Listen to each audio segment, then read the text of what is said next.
বাংলাদেশের যে কোনো বিক্ষোভ, প্রতীকী অবস্থান বা প্রতিবাদের নাম আসলে জাতীয় শহীদ মিনার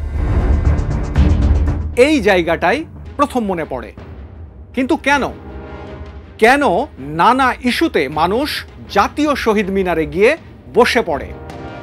কেন এটা এক ধরনের প্রথায় পরিণত হলো? আজ এ বিষয়ে জানানোর চেষ্টা করব। আমি কায়সার রহমানী আপনাদের সঙ্গে আছি। শহীদ মিনার হলো প্রতিবাদের জন্মস্থান। 1952 সালের ভাষা আন্দোলন শুধু ভাষার জন্য লড়াই ছিল না, এটা ছিল সাংস্কৃতিক স্বাধীনতা, রাষ্ট্রীয় অধিকার ও পরিচয়ের লড়াই। সেই লড়াইয়ের রক্ত ঝরেছে শহীদ মিনারের জায়গাতেই। ফলে শহীদ মিনার মানেই রাষ্ট্রের অন্যায়ের বিরুদ্ধে দাঁড়ানোর জায়গা। যে কোনো অবিচারের প্রতিবাদে এই স্থান যেন ঐতিহাসিকভাবেই নিজে থেকেই মানুষকে সেখানে টেনে আনে। এই বসে পড়ার পেছনে জাতীয় শহীদ মিনারের ভৌগোলিক অবস্থানও গুরুত্বপূর্ণ। এর ভৌগোলিক অবস্থান ঢাকার সেন্ট্রাল প্রোটেস্ট পয়েন্ট। শহীদ মিনার ঢাকার কেন্দ্রবিন্দুতে, চারপাশে বিশ্ববিদ্যালয় এলাকা, মেডিকেল, কলাভবন, টিএসসি, এগুলো সবই আন্দোলনের মূল জমায়েত এলাকা। যে কারণে এখানে সবাই সহজে পৌঁছাতে পারে, মিডিয়া খুব দ্রুত কাভার করতে পারে, ছাত্ররা দ্রুত সংগঠিত হতে পারে। এই সব কারণে জায়গাটিকে স্বাভাবিকভাবেই প্রধান প্রতিবাদী স্থল বানিয়েছে।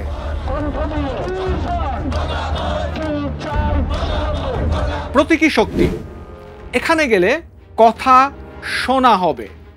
শহীদ মিনার রাষ্ট্রীয়ভাবে স্বীকৃত স্মৃতিস্তম্ভ, তাই এখানে আন্দোলন মানে প্রতীকী বার্তা।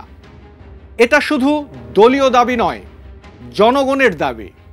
অন্য জায়গার প্রতিবাদকে উপেক্ষা করা গেলেও শহীদ মিনারের প্রতিবাদ এতটা সহজে উপেক্ষিত হয় না।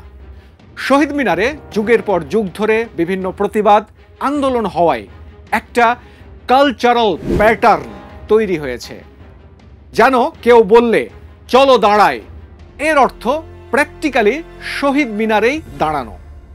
এই অভ্যাস আন্দোলনের অংশ হয়ে গেছে।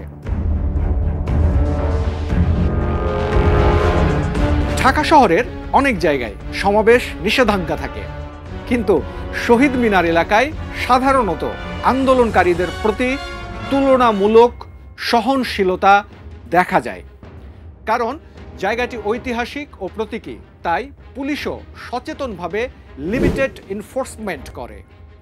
সকল টিভি, মাল্টিমিডিয়া, অনলাইন পত্রিকা শহীদ মিনারের ভিজুয়ালকে প্রতিবাদের প্রতীক ধরে নিয়েছে। ফলে এখানে আন্দোলন মানেই নিউজে যাবে নিশ্চিত, বা যে কোনো আন্দোলনের ব্যাপারে খুব গুরুত্বপূর্ণ। বহুদলীয়, বহুবয়স্ক, নিরপেক্ষ এলাকা শহীদ মিনার কোনো রাজনৈতিক দলের এলাকা নয়। এখানে সবাই যেতে পারে, ছাত্র, শিক্ষক, শ্রমিক, সাংস্কৃতিক কর্মী, কে নেই? এটাও আন্দোলনকারীদের কাছে জায়গাটিকে নিরাপদ ও সবার জায়গা বানিয়েছে। শহীদ মিনার আন্দোলনের জায়গা হয়ে ওঠা কোনো আকস্মিক ঘটনা নয়। এটা ইতিহাস, প্রতীকী শক্তি, ভৌগোলিক সুবিধা, মিডিয়া কভারেজ, সাংস্কৃতিক অভ্যাস, সব মিলিয়ে একটি প্রতিষ্ঠিত প্রোটেস্ট কালচার। আজ তাই কোনো বিষয়ে অভিযোগ, দুঃখ, ক্ষোভ বা দাবির কথা বলতে গেলে শহীদ মিনারের সিঁড়িটাই মানুষের কাছে সবচেয়ে প্রাকৃতিক মঞ্চ হয়ে দাঁড়িয়েছে।